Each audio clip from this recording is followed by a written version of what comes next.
Bismillahirrahmanirrahim. Assalamu alaikum students. Welcome to the third part of the chapter, The Place of Science in a Liberal Education.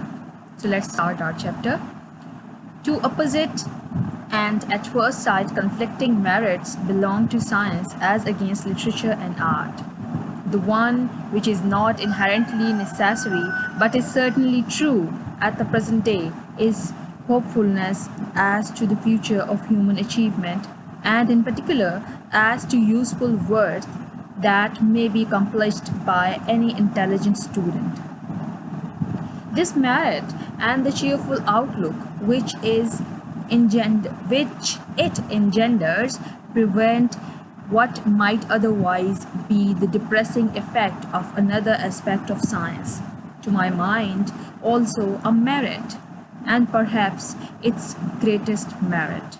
I mean the relevance of human passions and of the whole subjective apparatus where scientific truth is concerned. Each of these reasons for preferring the study of science requires some amplification. Let us begin with the first.